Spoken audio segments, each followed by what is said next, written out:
There is a common saying in heaven. God is in all of us, the evil as well as the good, but we are not in God unless we follow the divine design in the way we live. There is a divine design. It's written into the universe, into our bodies, into the natural world, and into the spiritual world. It's something that you can know, live, and it's something that can change who you are. And we're going to lay out how to live the divine design in a couple of handy steps right now.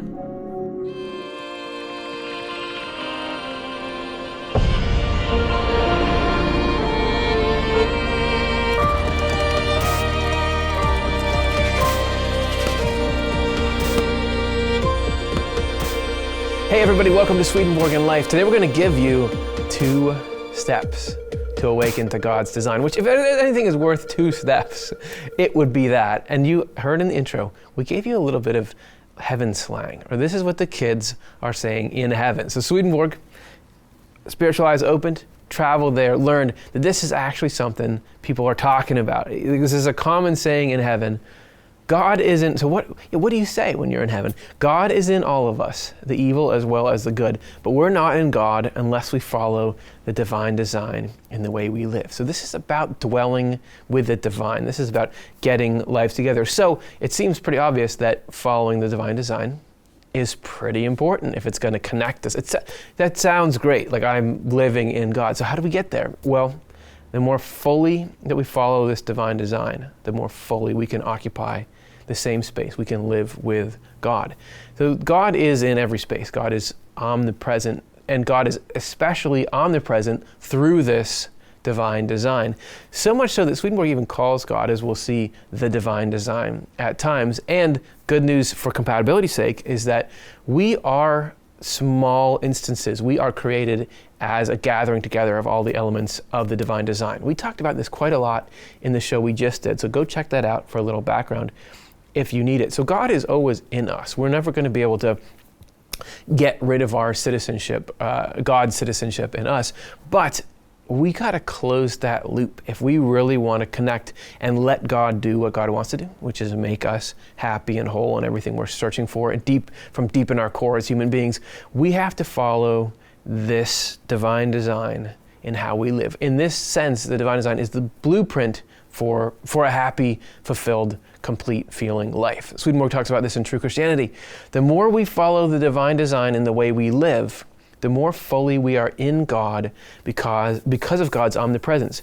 Because God is omnipresent, He is intrinsically present, so to speak, everywhere in His divine design, in the sense that He is the divine design. So how are you going to live in God other than living in God?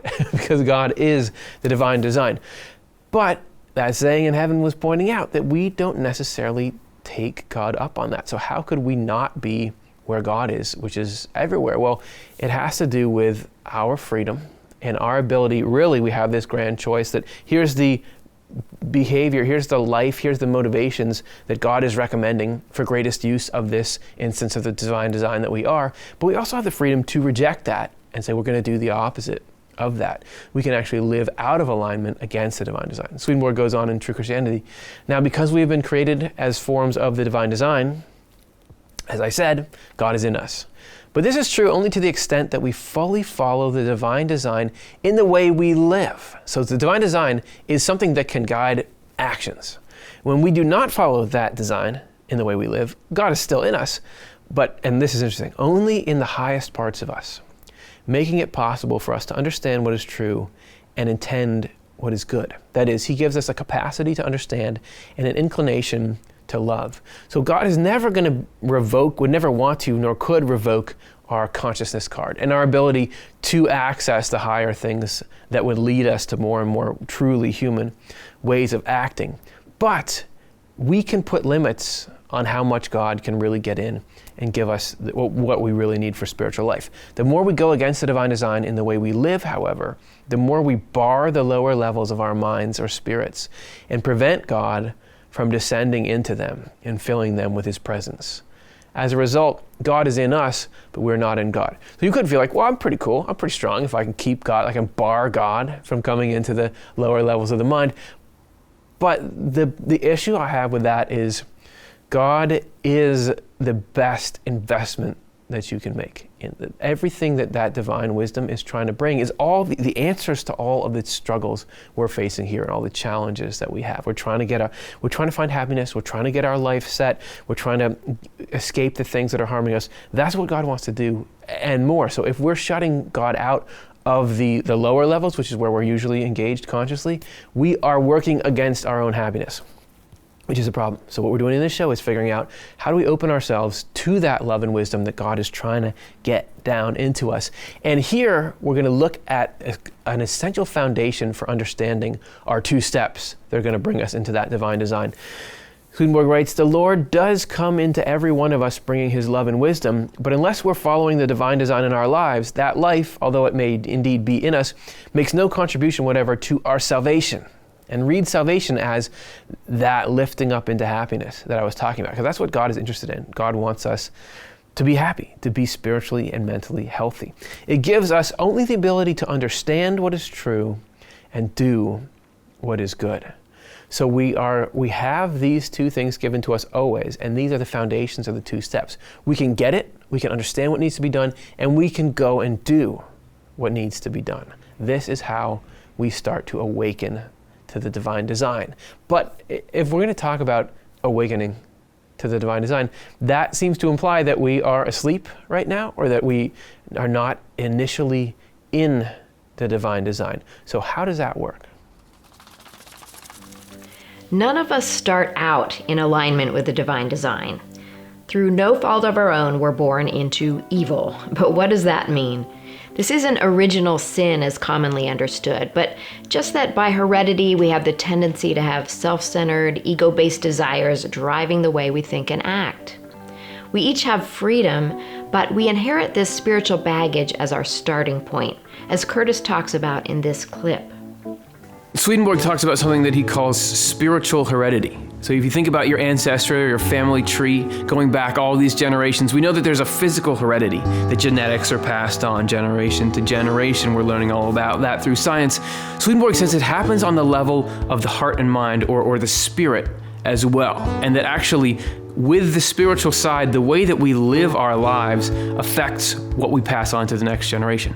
So if somebody up the chain from me, great-great-grandma, great-great-grandpa, lives a life where they love something that's what we would call evil or ego-based or harmful, and they decide they're going to do it willingly, they're going to incorporate it into their life, they're going to practice it, that actually becomes a part of their spirit, and they pass it on to their kids, who pass it on to their kids, and all the way down to this is where we get the baggage that we have from. There's thousands of years of humans accumulating these negative tendencies, and they end up in us. That's what we start with, tendencies towards these things. However, it's not just the negative stuff. If anybody up there works to live a life of useful service, of love, of resisting harmful things, that makes it easier for the next generation, who can then make it easier for you. So that, given that it's not stopping with me, that my kids and their kids are going to have lives that are influenced by what I do here spiritually, it's an impetus to really go and live well and resist what's harmful beyond just for myself, because we're setting the heredity and the tendencies for those to come. This heredity doesn't condemn us. We're not personally responsible for what we inherit. It's just the default nature of our minds, which is good to understand. Here's what Swedenborg wrote about this in Secrets of Heaven 8550. From our parents, we are each born into the evil that accompanies self-love and materialism. Every variety of evil that we have acquired by habit as a kind of second nature, we pass on to our offspring. So we hand down a cumulative heritage from our parents, grandparents, and great-grandparents, going back in a long line. Inherited evil, therefore, becomes so massive in the end that any life we possess on our own is pure evil. The only way to break or change this ongoing pattern of inheritance is through a life of faith and neighborly love granted by the Lord. So it's absolutely possible to change and rise above that default, and any effort we make to change will have an impact on future generations. That's the main work of our lives in this world, to make daily choices in freedom to live in alignment with the divine design. So that's nice that we can all get somewhere good. But what was this? What's she talking about at the beginning? That we start evil, we're born into evil, and we pass evil along. Isn't that a little harsh? Isn't that a little old school religious sounding? But I would argue that this is an awesome teaching that Swedenborg has, an awesome labeling of what we already go through, a clarification. And I can give this to you from personal experience, because Swedenborg happens to lay out this list of what it's like to be in the mindset that's out of the divine design, and it matches exactly what my mindset is, so I'll walk you through it. He talks about first, when we're out of the divine design, when we're out of this alignment, what are the symptoms? Well, first of all, we're not trusting, that we are concerned, maybe constantly concerned about where is life going. Look, there's all these factors and all these events that don't seem to be pointing towards what I want and don't seem to be pointing towards taking care of me. It's because when we're out of the divine design, we can't see the care that is in the divine design and understand through the priorities the divine design has that we are being taken care of. And amazingly so. We're also not content, which kind of goes hand in hand with that, but it's just me looking out and saying like, well, this person got this, and this person got this, and I only got this, and so why don't I have what's better? And then there's this focus on worldly and earthly things, which if you're not content, most likely the things you're not content about is, well, why does this person have this worldly, earthly thing? Or why are my worldly, earthly things not like this? Not realizing that God is concerned with what's eternal. So the things that we're being given, they're actually much more valuable, are the states of mind and the knowledge and the lessons learned. Anxiety, which speaks for itself and is certainly a cascading effect of these ones above it, because if you don't have this trust, the anxiety has nothing to, you have nothing to inoculate you against generalized anxiety. Then we go into the desire to possess all things. And this could show up as like you want wealth, but it could also be like you want all the love around you. Like, everyone's got to recognize how great I am. Why aren't they? Obviously I am. Desire to control all things, which can go hand in hand with that, because when the world seems unfriendly and chaotic, or when you see yourself as more important than other people, you necessarily say, well, I know how I want, or I have to protect myself, or whatever it is.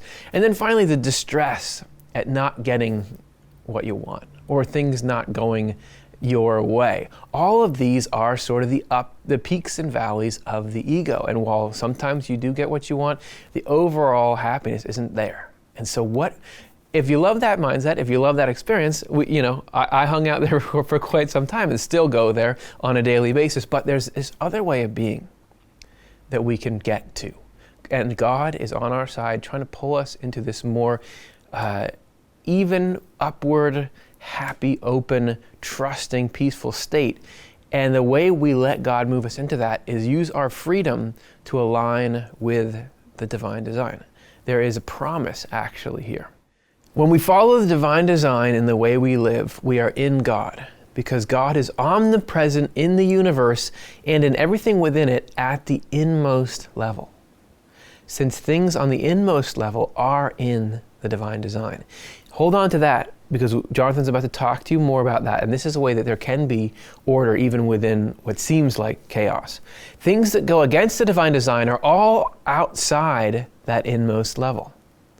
On the outer levels, God's omnipresence takes the form of an ongoing struggle with things that are against the divine design, and a constant effort to restore them to the divine design. So that, if we're in that state we were just looking at, and we're anxious and we don't know how to help ourselves, just know that God is promising here that there is a ceaseless effort to move us out of that. Even when we're asleep, even when we're not thinking about it, this is all that's on God's to-do list, is to move us back into the divine design.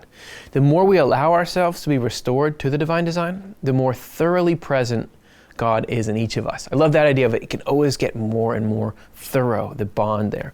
Consequently, to a greater extent, God is in us and we are in God. And God, to make good on this constant effort, you can see that in the way that God has built into the design a way to help us. So you might be thinking that it's an enormous, overwhelming, impossible task to realign ourselves to the divine design. But there's a trick. There's something that's working in our favor. We are already in the divine design, in the innermost part of us. You can think of this as your true self or your higher self. This is Divine Love and Wisdom 270.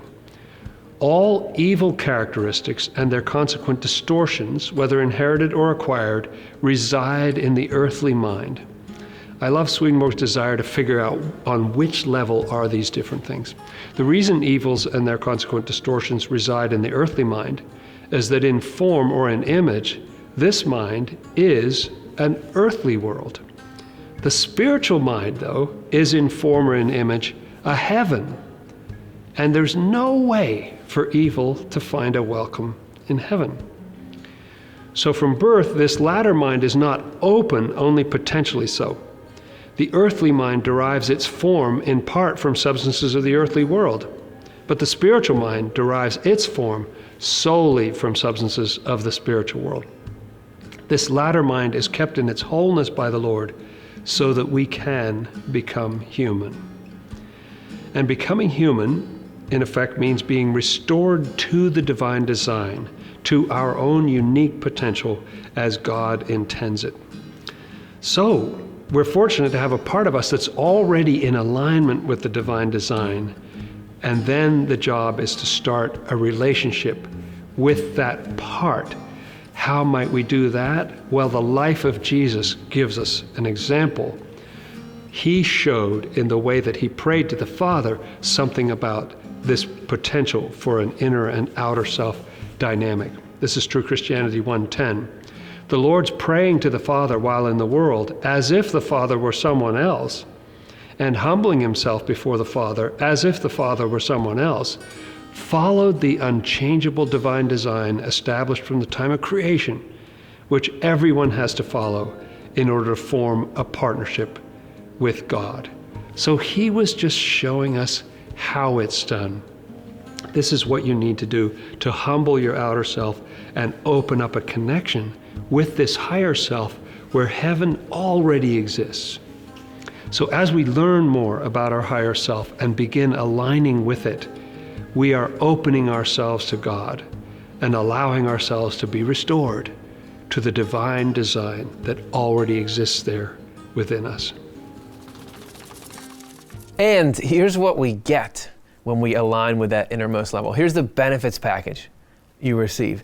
The more we follow the divine design in the way we live, the more we receive power against evil and falsity from God's omnipotence. The same evil and falsity that are causing all the unhappy states of mind we talked about in that list earlier, receive wisdom about goodness and truth from God's omniscience and are in God because of God's omnipresence. So these three omni attributes of God suddenly are all working in our favor to lift us into happiness and joy. We explore that particular quote in depth in a News from Heaven episode we did called 4 Steps to Receive Power from God. So check if you want more steps on your plate. We got 4 more of them here, but we still are getting to our 2 steps here. We're just about setting up our foundation.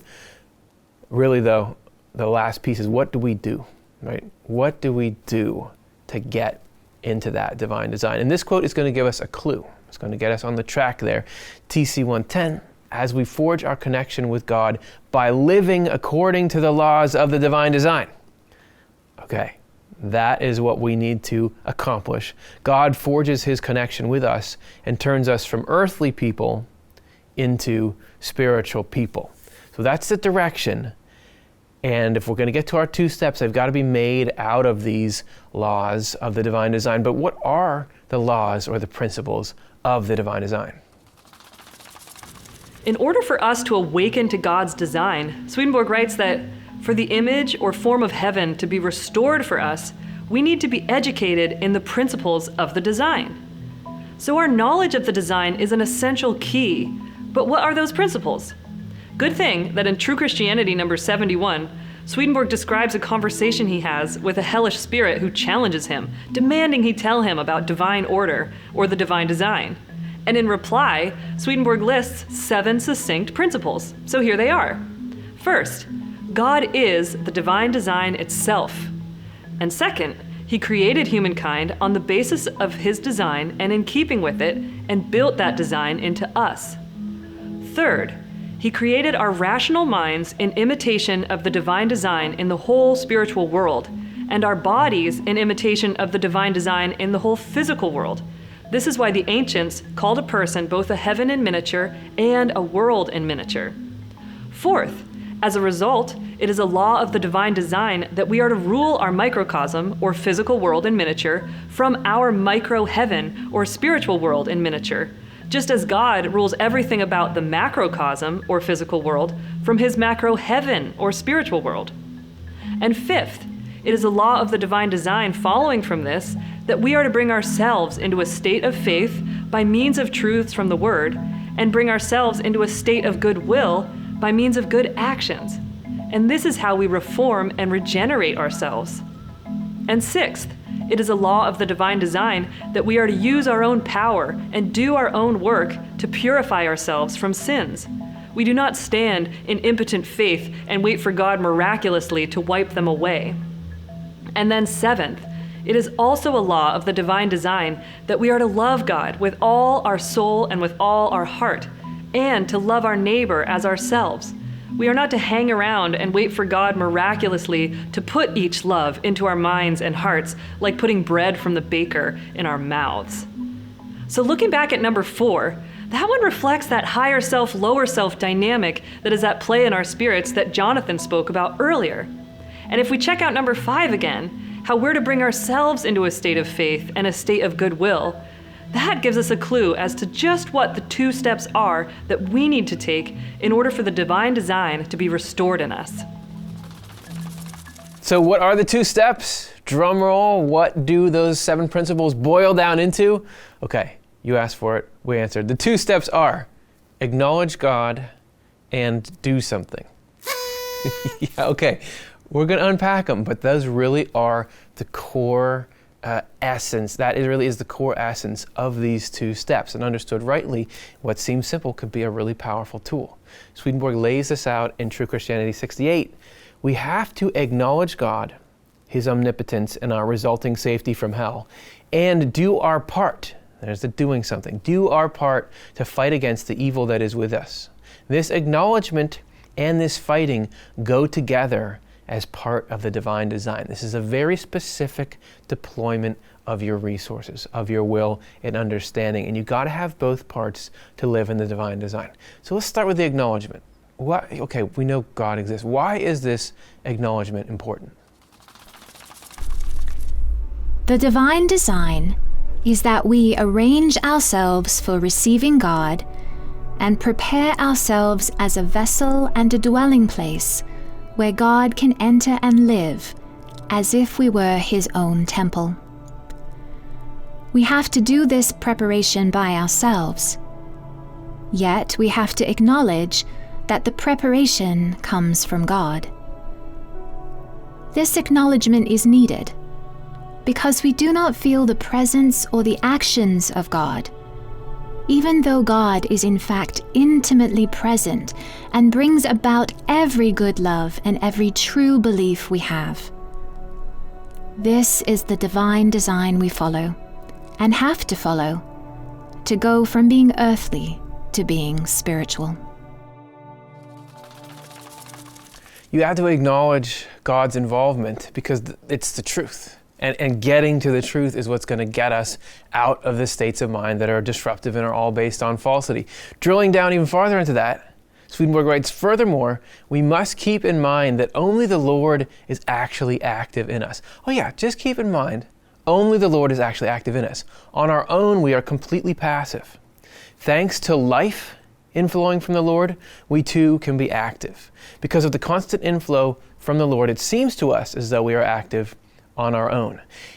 Because if you get through a problem or a struggle, but don't understand that it is not God is out there somewhere, not that God is sometimes paying attention to us, but that God is the life coming into us and is every good thing that led to us getting past that, it's a missed opportunity. Because what's really valuable is to get that understanding that we are cared for by God and that God, we actually couldn't even do anything without God. This allows that peace that pushes away all the illusory disruptions. Because of this inflow, we have free choice, which is given to us so we can prepare ourselves to receive the Lord and forge a partnership with Him. Forging a partnership cannot happen unless that partnership is reciprocal. It becomes reciprocal when we act with our own freedom, and yet on the basis of faith, we attribute all our action to the Lord. Because It is so set up that you can't tell. You can't just feel, oh, yep, I can feel God lifting me up and putting me down and doing these things. We completely have the choice to say, I believe that this is God, that all good comes from God, and that we have this uniting. Or we say, nah, this is just me on myself. I'll go it alone in the world, which that going it alone is absolutely what leads us to those dysfunctional states of mind that I find myself in all the time. God as love and wisdom is the only thing that pushes back against the adverse goals that lead us into those agitated states of mind. Because when I'm in life just for myself, or when the most sacred, fragile thing is my reputation or what I wanted to have done, I'm never going to be happy. But when I understand God is so intimately united to me that God is everything good that happens in my life and is the plan to bring me to better things, that's when you get that peace. And that acknowledgement to say, okay, God, you exist. Just try that. Just do that. Like literally do that when something hard is happening. Say, God exists. Just in your little mind, because you know it's going to make it worse if people hear you saying it out loud. But I'm telling you, there is a reaction. Or maybe it's not always evident, but I've definitely felt it evident in me as I do it. Okay, God exists. And acknowledge not just that phrase, but what God is. That God is the force that powers everything inside us that can fight back against that. God exists. Step one. And everything that means to you, and everything you've developed, the meaning of that throughout your life, one, God exists. But what about this second step? Right? We've got that. Let's say we've got that. This doing something. What does that entail? Well, we'll lay it out for you. It all depends on how we prepare our intellect with truths, sub-steps, our intellect with truths from the Word, and adapt it to receive faith from God, and how we prepare our will with acts of goodwill and adjust it to receive love from God. So the two primary faculties of life that we have, our ability to understand things and our ability to want things, we've got to get those into shape. Prepare the intellect with truths. What do you think the purpose of this whole channel is? Off the Left Eye is about preparing the intellect with truth. We are trying to lay out a framework for our minds that allows us to get to this level of trust in belief in God. Because if you don't have good answers to life's questions, if you don't have an understanding of how God is and how this stuff can actually all be working out for good, you can say, okay, God, you're going to do good things, but you can't really believe it. When those doubts come in, they swamp you and you're out. You got no chance. But the more that these intellect is prepared and these truths become alive in us, the more that when those doubts come, you can say, no, this I know to be true, and those things have something they bounce off with. So we got to prepare the intellect, and then you got to have these acts of goodwill. So what's that? Does that mean, okay, you got to go out and do like a flash mob at the mall? Does anyone know what that used to be a thing people did, where you sing a nice song? Is it random acts of kindness? Or what does that mean? So this is a great, if somewhat mystical treatment of that. As for us though, our acts, our services in forms, to the extent that we live according to the divine design. That is, in love for the Lord and in thoughtfulness toward our neighbor. To that extent, our acts, so whatever we do, are correspondences that unite us to heaven. In general terms, loving the Lord and our neighbor is being of service. It's not about, I'm going to see how many good acts I can tack on here. This is about our day-to-day motivations. Putting love for the Lord, which is the love of good, the love of doing what is good, and love for the neighbor, which is the love of the means and the truths. And you can drill down into those a number of different ways. But putting those things first, when that is what we want, then anything we do can be these acts of kindness. You prep the intellect, get the right ideas in there, and then living through those ideas from the right motivations, which we can feel the Lord put into us sometimes, this love for what's good and what's true. That is how you do what you need to do. Another way to put it is that following the divine design in the way we live really is living God's commandments as we understand them. So it comes down to these two steps: acknowledge God and do something. And putting those together leads us to some really awesome stuff. A quick preview here for you, since you've made it this far through the video. We feel like we owe you one. Those who trust in the divine are altogether different. By the way, this is probably my favorite Swedenborg number. It's getting close. Though concerned about the morrow, or what is to come, yet they are unconcerned, in that they are not anxious, let alone worried, when they give thought to the morrow, or give thought to what is to come. How does that sound? Would that be nice? They remain even-tempered whether or not they realize desires, and they do not grieve over loss. Not that we are motionless, but they are content with their lot. Meaning I know within these circumstances, God is going to bring me what really matters.